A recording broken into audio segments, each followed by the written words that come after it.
Welcome to Marcor Studios, where here we will be interviewing different industry professionals and educating our homeowners as well as the industry as a whole.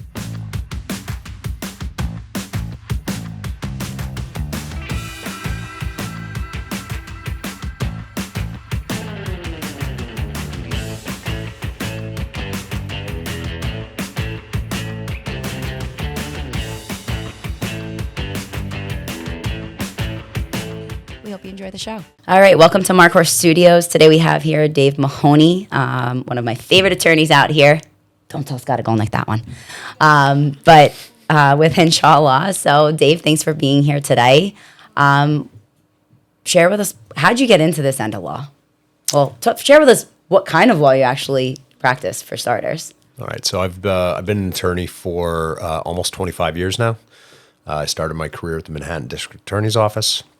I went into private practice a little over 20 years ago. I've been a litigator my entire career, and for the past 10 to 12 years, my focus has been primarily on helping employers make sure that their workforce is their biggest asset and doesn't become their greatest liability.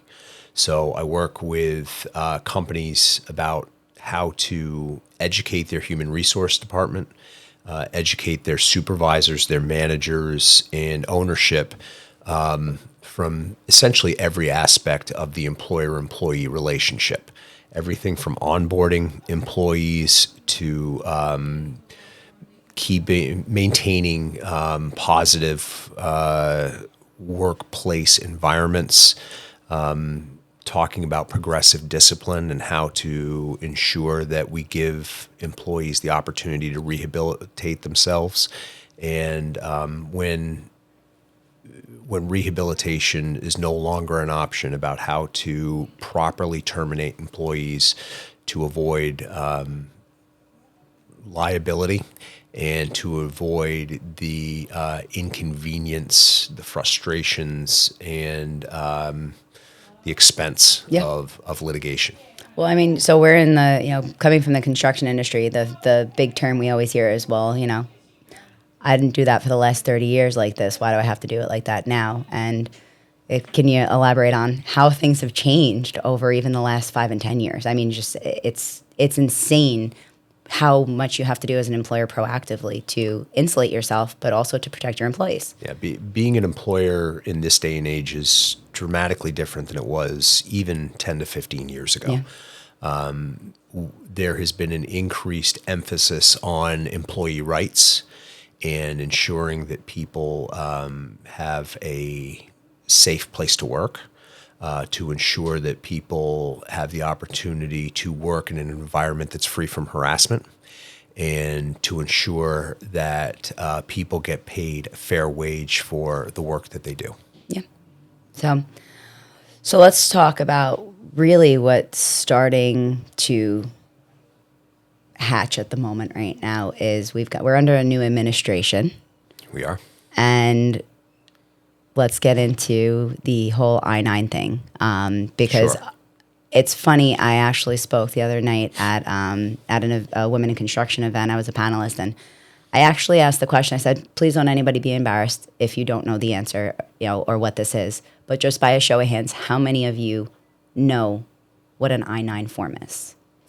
And out of a room of probably 80 to 100 people, I could tell you less than 10 raised their hands. Mm-hmm. And that's a very scary thing in 2025. So can you share with us what the I-9 is and what we can expect under this new administration? Sure. An I-9 is a federal government form that is used to confirm an employee's eligibility to work in the United States. I-9s have been used for years and years, but it's fair to point out that there's going to be an increased emphasis on I-9s, certainly throughout this administration. President Trump was reelected in large part based on an emphasis on illegal immigration and on a large portion of the country's dissatisfaction with the way that immigration has been handled in the past. So following through on that commitment to his constituents, there's going to be a increased emphasis on enforcement of immigration laws. And in the employment sector, we're going to see that primarily in two different ways: I-9 audits and work site enforcement actions. If we want to talk about I-9 audits and how employers can prepare themselves for it, what we really want to place emphasis on is preparation, education and preparation. We need to make sure that employers, especially in the construction industry and other industries that historically rely on diverse workforces, understand what their responsibilities are to ensure that their workers are eligible to work in the United States, and beyond that, to ensure that they're taking the proper steps to prove to the government, if they're required to do so, that they're following all applicable laws and that they're maintaining records to demonstrate their compliance. So it's the responsibility of an employer to confirm within 3 days of hiring an employee that they're eligible to work in the United States. And there are specific steps that need to be taken by employers to verify that eligibility. Sometimes that can be done through a third party like an E-Verify, and that is required of certain companies that have governmental contracts, but it's not at this point required of all companies. So many companies are retaining that responsibility in-house to ensure that their workers are eligible to work in the U.S. What we recommend is that responsibility be reserved for certain members of an organization that have been properly trained on what to do, how to do it, when to do it, and how to record what they did, so that if ever called upon, the company can demonstrate compliance. Yeah, I mean, the interesting thing on these I-9, so now the I-9, that's like a Department of Homeland Security enforcement, right? So I think what a lot of the construction industry is realizing or not realizing is that it is not just open to, it's not related to just government prevailing wage type work. No. This is coming to the private sector. This is something that's always been required, but is, we're going to be facing these increased enforcement of this. And we had, years ago when we were working with you and started working with you, we were doing them, and we were doing them internally, and we had our internal HR thinking that they were doing it the right way, not knowing when they were overfilling out forms, not knowing if they underfilled out a form. So we actually just did a proactive I-9 audit, and unfortunately, guys let their visas expire, and we had to let those guys unfortunately go. And people are actually poaching a lot of the talent that we have here because, or that we had here, because they're saying, oh, well, you know what? This guy, the guys will tell me, hey, this guy's going to hire me. He's going to pay me half cash, half check, and he doesn't care about an I-9. How does that affect that employer?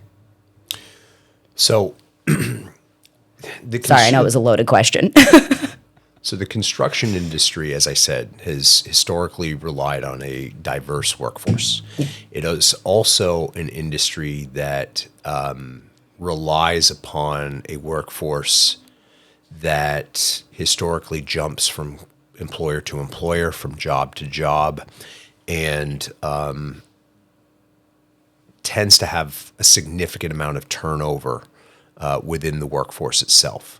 So in my experience, I have seen construction companies tend to employ workers quickly and too often informally. It's not unusual to hear that an established worker within a company brought a friend, brought a brother, brought a cousin to a work site, made the representation that he's a good worker. Can he get on this job today? And all too often, the answer is yes. Now, sometimes that's because there's a real need for an extra worker. Yeah. Sometimes we realize as employers that this is really a 2-day job that we need done in 1 day. So employers will often, and in some ways I can understand it, they'll bend the rules to make sure that the job gets done, because we think about productivity and we think about the bottom line more than we're thinking about compliance. And if anyone takes anything away from what we talk about today, they should remember that the short-term benefits of employing someone informally are far outweighed by the potential damages and the potential liability that can be incurred by not strictly following the policies and procedures that are required for formal employment, verification of an employee's eligibility to work, and making sure that we properly record and pay employees for the work that they do. And this goes for, like we said, from truck off the truck to, a lot of the times people say, well, you're a bigger company, you have to do that stuff. I could be half the size, I could be a quarter of the size. I still have to follow those same laws. Exactly. The laws do not apply just to public works projects. These laws do not apply just to governmental contractors. They don't apply to just companies over a certain size.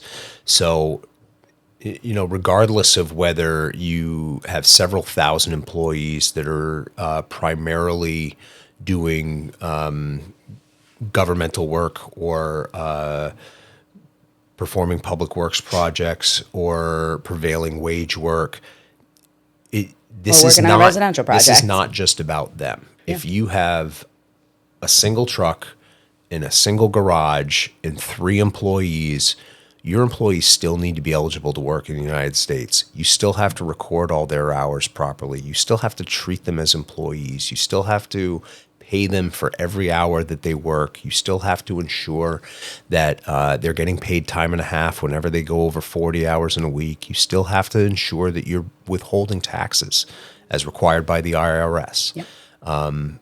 The misconception that I'm a small guy, nobody's going to pay attention to me, can be a very costly and sometimes career-ruining mistake. Yeah.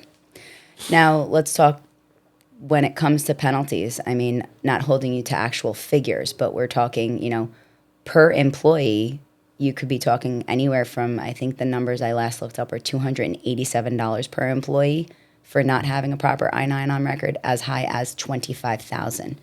Like, this is not per employee. Yes. You're talking, this is not ignorance is bliss, and I'm just going to pretend I don't know. Negligence is not an excuse here. Yeah, negligence is not an excuse. I didn't know that I had to do that is not going to win any arguments. Yeah. There are civil penalties that can attach. There are criminal penalties that can attach. When you have an employer that has demonstrated a willful disregard for their obligations to verify an employee's eligibility to work in the United States, there can even be jail time associated with those offenses. Yeah. They can also disqualify you from obtaining certain types of jobs for up to 5 years in the future as well. So, as I said, there's a certain convenience that can be associated with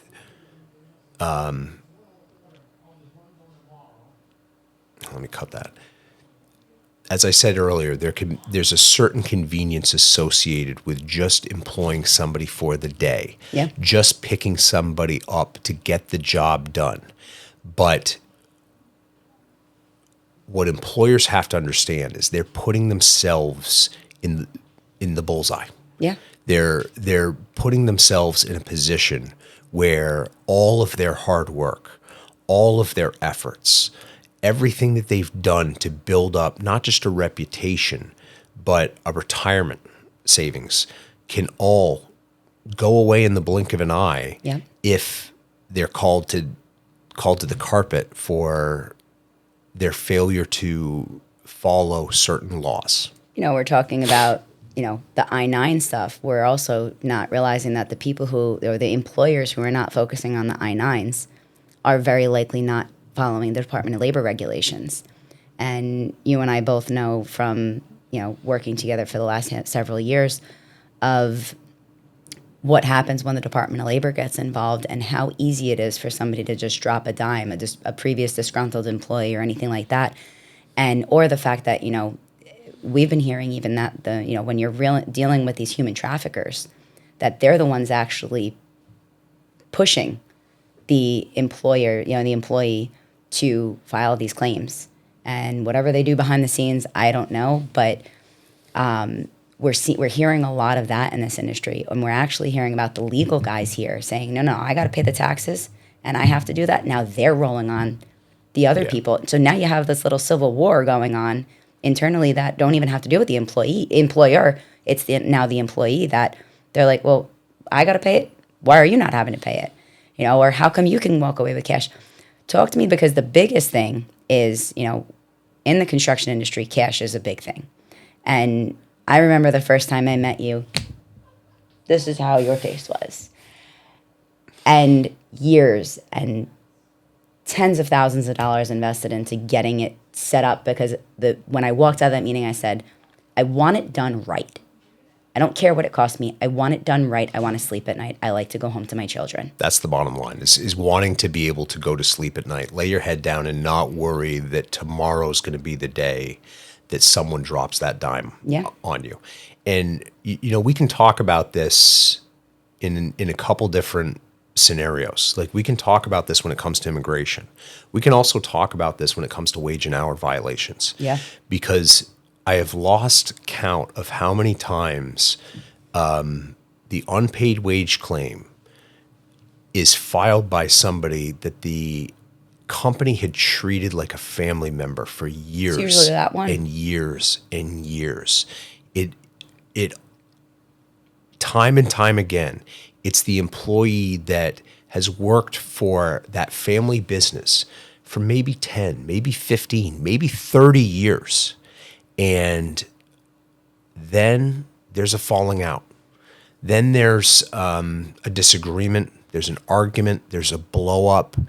And more often than not, it's something that the employee did wrong.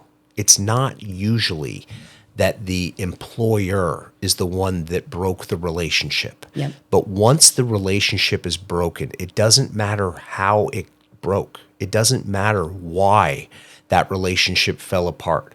The employee then has nothing holding them back from asserting whatever rights they have. And these are...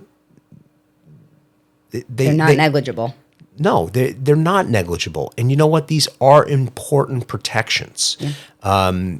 We always have to remember why you have immigration policies. You have to remember why you have unpaid wage laws. These are there to protect the employees. Yep. So it doesn't matter if you fired a worker because they didn't show up for 6 days in a row. It doesn't matter if you fired a worker because they showed up to a job site drunk. It doesn't matter if you fired an employee because they put other employees at risk. Once they speak to an attorney and they understand what their rights are, if you haven't been paying that employee correctly, the how you got there doesn't matter. Yeah. Well, now, so again, in the construction industry, where, like I said, cash is such a big thing that people, like, I'll pay you cash, or I'll pay you half on, half off. Yeah. How many companies that probably don't even have paperwork, or like, oh, I took a copy of their license and their social security card. So maybe they don't have an I-9. They're paying guys cash. They're not keeping good records. They're maybe not having a wage notice of saying, here's what our agreed wage is for your hourly. Now, they pay this person cash. They're dodging the workers' comp. They're dodging the liability insurance, the payroll taxes, unemployment, disability, you name it. Let's forget about the I-9 side for a moment. and we'll talk the Department of Labor side. What happens when you got a guy that's been working for you and you've been paying him cash and you haven't documented it properly? And he says, you know what, I used to work 80 hours a week for this guy and he's got no records. Or he could have really worked 10 hours a week, but he's got no records, and he can go back how many years? So in the state of New York, it's a 6-year look back period. The federal Fair Labor Standards Act looks back 3 years, but for every New York employer, that 3-year look back period should just be disregarded, because the New York State labor law looks back 6 years for unpaid wages. And I think if there's something that New York employers, not just in the construction industry, by the way, this happens across the board in manufacturing and hospitality, in all kinds of industries that rely upon manual labor or other workers that must be paid on an hourly basis. Employers don't understand that it is their responsibility, and only their responsibility, to prove that they are paying their employees correctly. And so what do we mean by that? We mean that every single day, your employees are contemporaneously recording the hours that they work that day. That every hour that those employees work, they're getting paid at least minimum wage for. And that if they go over 40 hours in a week, they're getting paid at least time and a half of what their normal hourly rate is. Yep.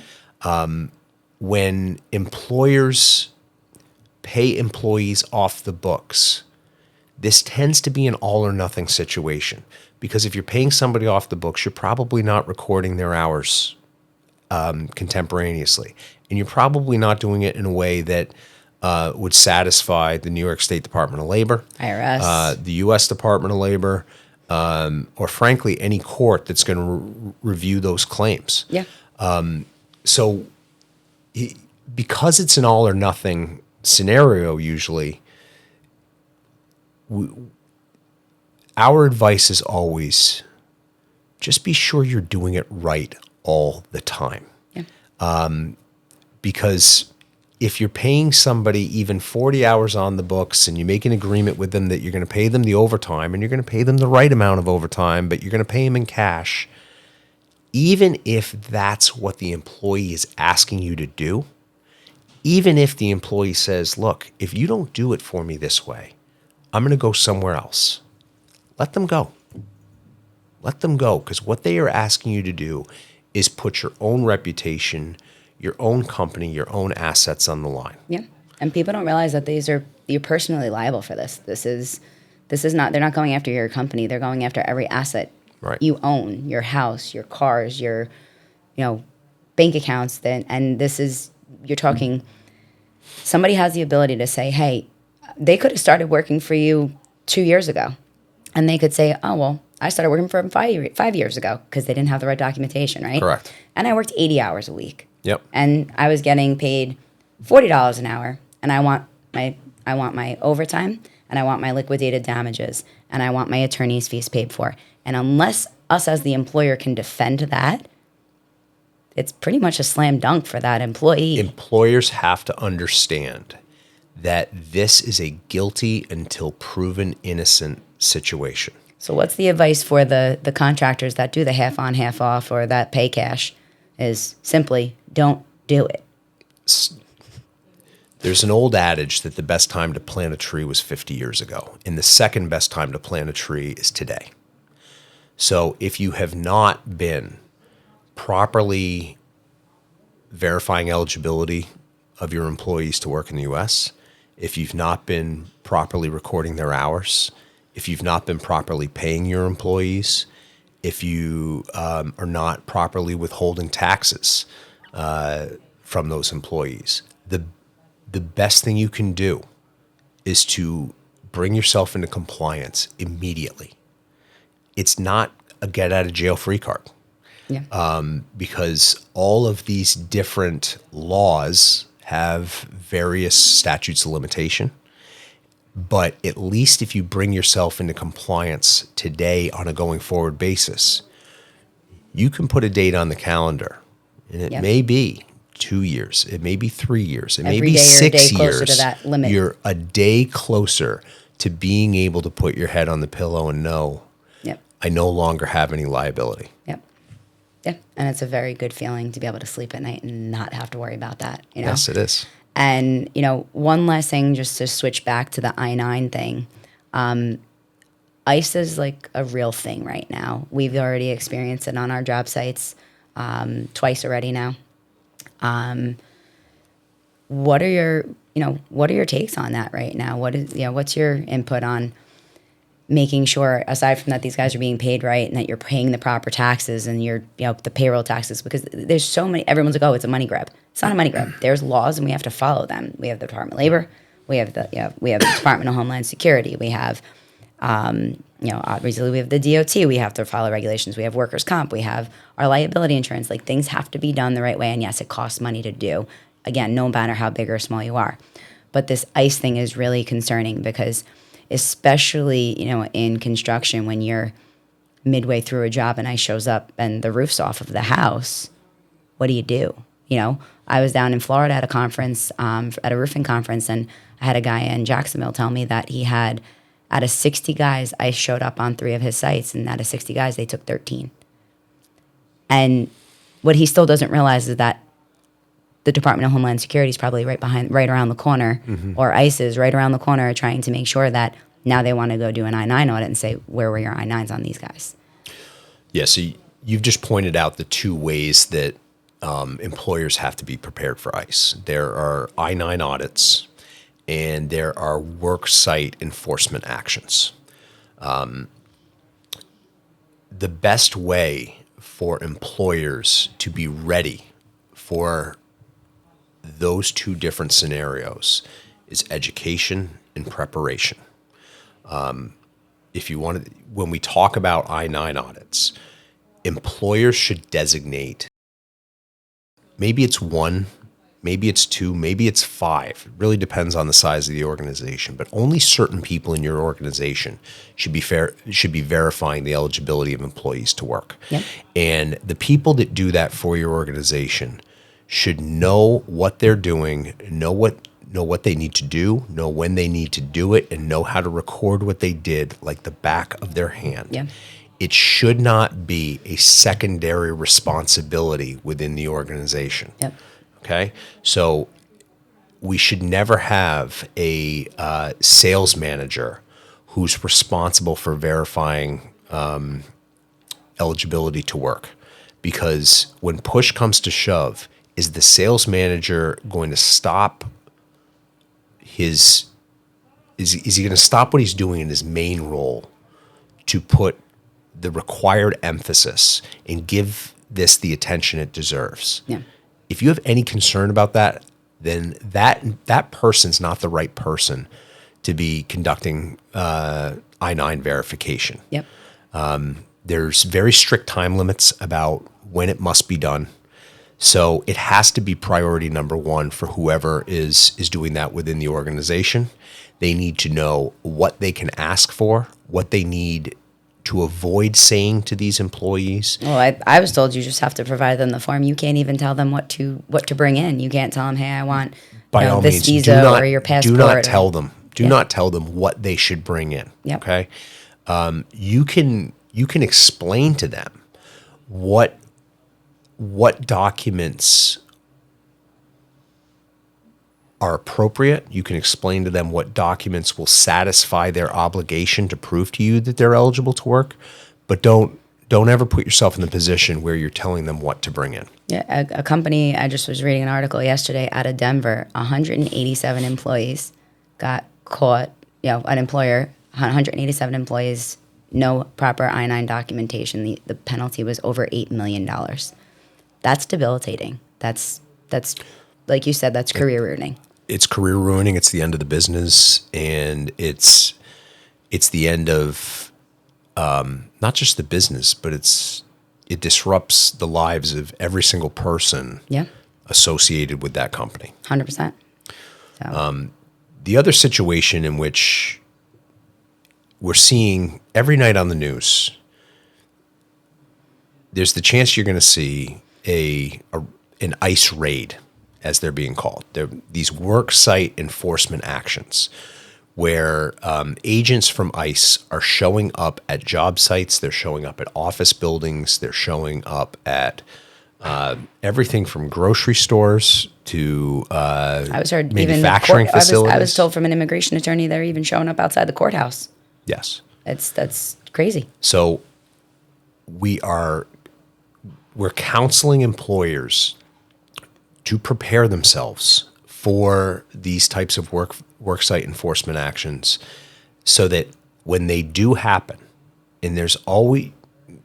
It's not if, it's when. We have to assume that every employer is going to experience a worksite enforcement action, especially if they work in an industry that traditionally relies upon a diverse workforce. Correct. So how do we prepare for that? There has to be education, there has to be training, and there has to be preparation. When we think about a school fire drill, why do we do that? Because if we're not prepared in the event of an actual fire in a school, the consequences can be terrible, okay? So we should treat worksite enforcement actions in a very similar way. Everybody should know what are my responsibilities in the event that ICE agents show up at our worksite. Yeah. Okay? So that, and when we talk about this, we're talking about everybody from the owner of the business all the way down to the employee that just verified his employment 5 days ago and has been on this job for a hot second. Yep.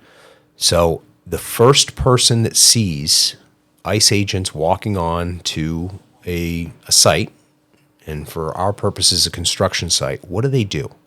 There has to be a designated representative of the company that everybody knows. This is who I contact to let them know that ICE is here.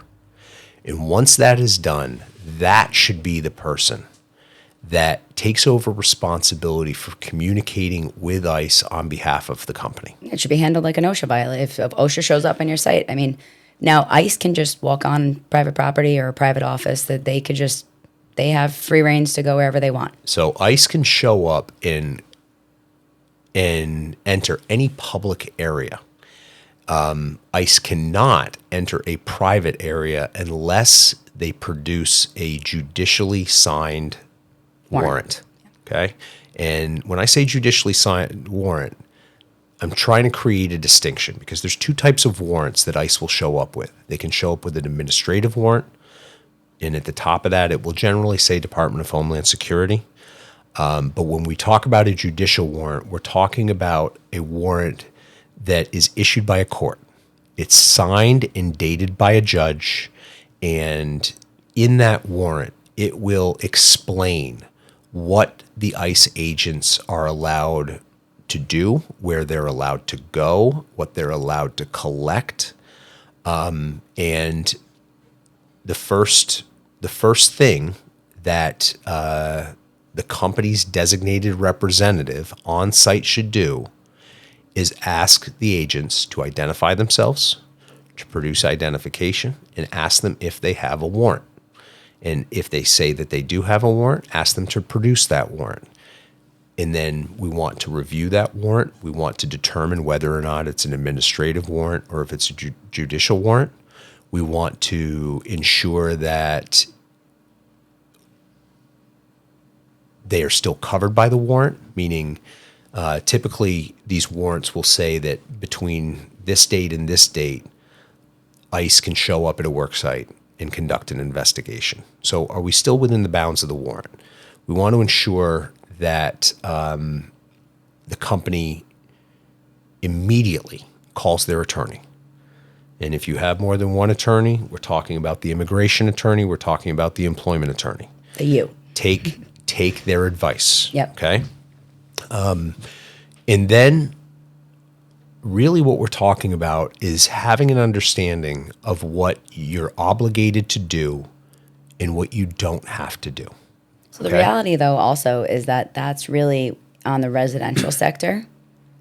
is a little different, I think, because what we're seeing or what we saw already is they're not going. They're seeing work being done. They're sitting up the block. They're waiting for the job site to be for the guys to go on break for lunch. And they're grabbing them outside of the deli or they're grabbing them outside of 7-Eleven. So that's a good point. And the best way that the employer can prepare their employees for that situation is educating them about what their obligations are and what their rights are. Employees should know before they see the agents in those ice jackets show up. I need to stay calm. Yeah. Do not run from the work site. Running away from the work site is evidence that you are not legally working in the United States, and running from a work site is actually independent justification for those workers to be detained. Which means a warrant isn't even necessary. So when we see those ICE agents, stay calm. Now, do you have to answer their questions? You don't have to answer their questions. And an employer can explain to the employees, you may or you may decide not to answer the agent's questions. But the employer should never direct the employees not to speak to the ICE agents. Okay? Make sure your employees understand you have the right to remain silent. You do not have to produce identification. So it's not unusual for ICE agents to come in quickly, for it to be loud, for it to be disruptive, and for it to very quickly become a very scary situation for everybody who wasn't expecting this and everyone who was surprised by it. Often demands will be made very quickly.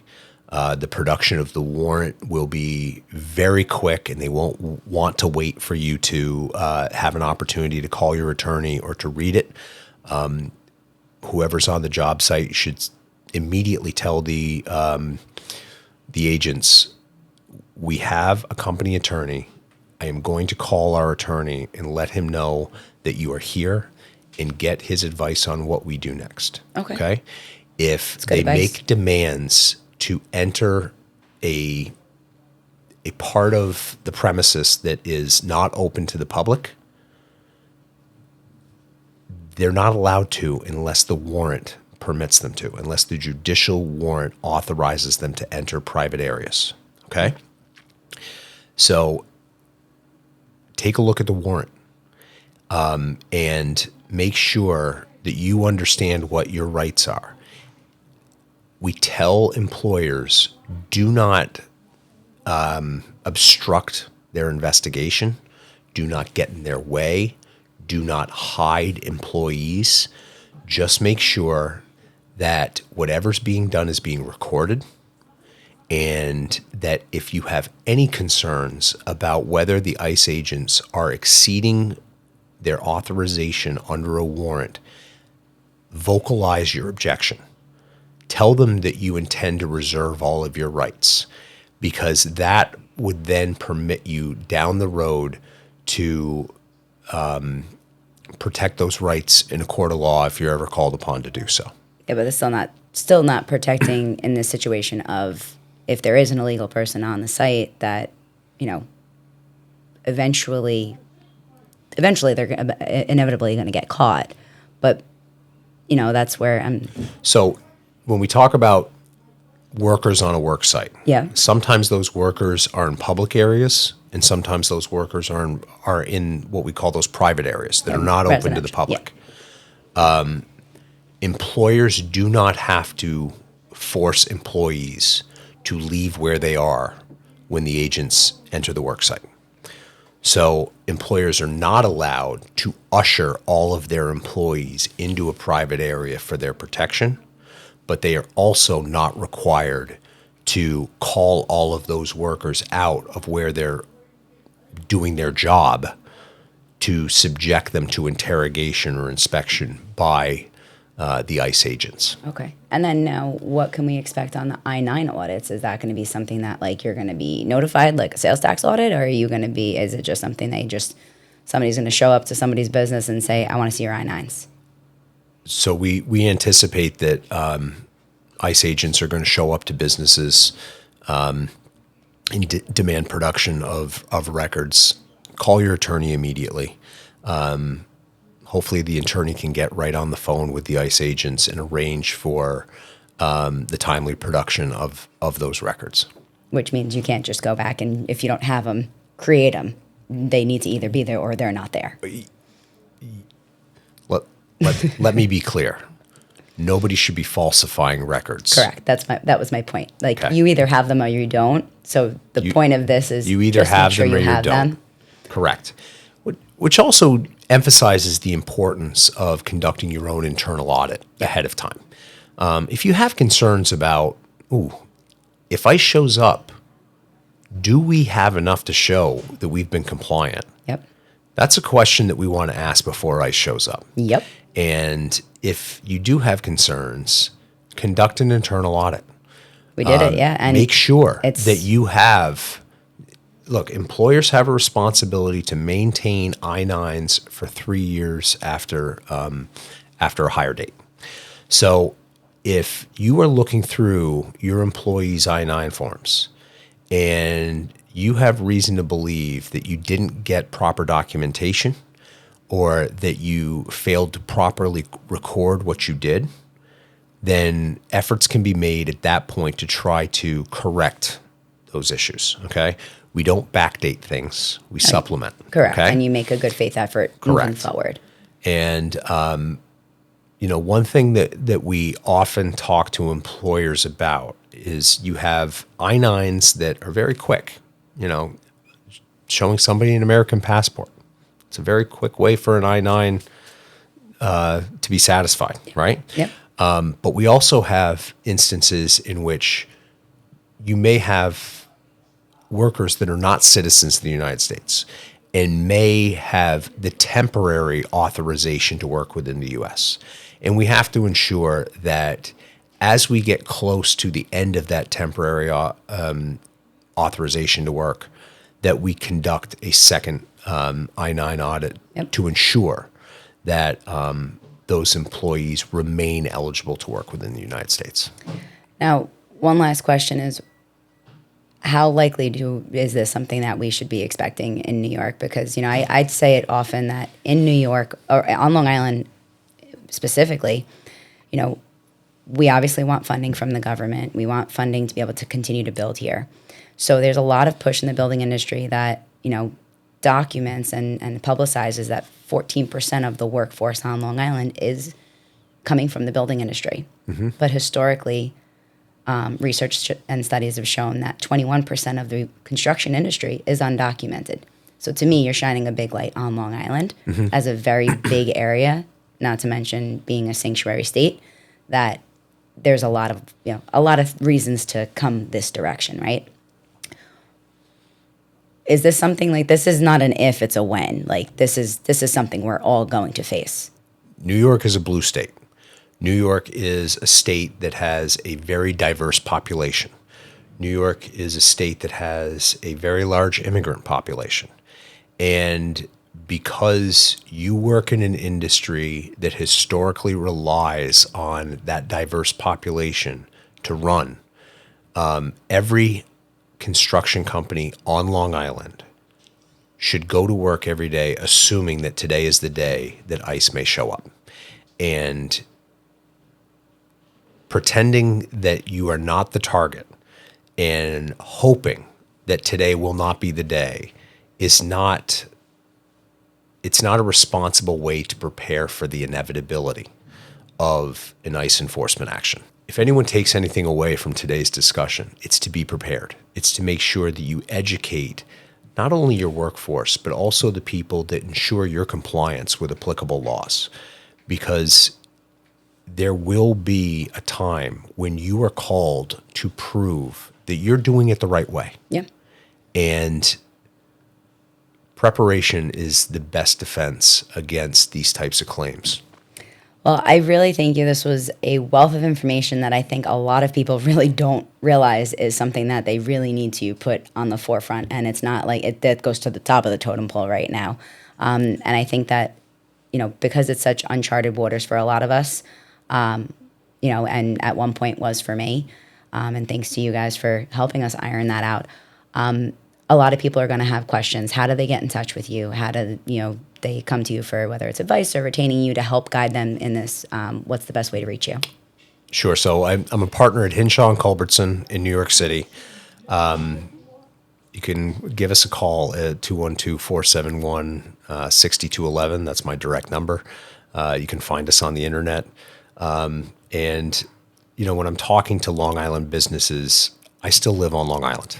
I still consider myself a member of the Long Island community, and my emphasis remains on helping Long Island employers remain compliant, remain profitable, and just continue to do good work and help build the community that we're all so proud of. Yeah, and listen, I'm living proof. It isn't cheap to do it right, but just like when we sell projects, cheap isn't the best way. I don't sell cheap project. I don't sell cheap. I don't do cheap work because of the outcome you're going to get, and I don't run my business that way either. It costs money to do it the right way, and if it takes a little bit out of your pocket, it's money well spent. So, look, business owners would be well served by treating their businesses the way they treat their bodies. The same way that you go get a checkup every year to make sure that you get your blood tests, that you have your heart checked, that you know what your blood pressure is. All of those things prevent you from ending up in a surgery, right? Yeah. So if employers think about their businesses the way they think about their bodies, and they take the time and commit the resources to doing a checkup every year, they help avoid litigation, which is kind of like a surgery. So we can either meet each other where I'm your general practitioner, or I can meet you where I'm your surgeon. And there's a cost to maintaining compliance and maintaining the overall health of your business. But in the long run, it's much less expensive than having to go through an unpaid wage litigation, a discrimination case, or an ICE audit. Yep. Well, I would say to our listeners today that today's the day they should start planting a tree. Yeah, thank you very much. I planted mine a few years ago, and I sleep very well at night. So thank you so much. Great. I appreciate all your time. Thank you so much, Gina. This is awesome.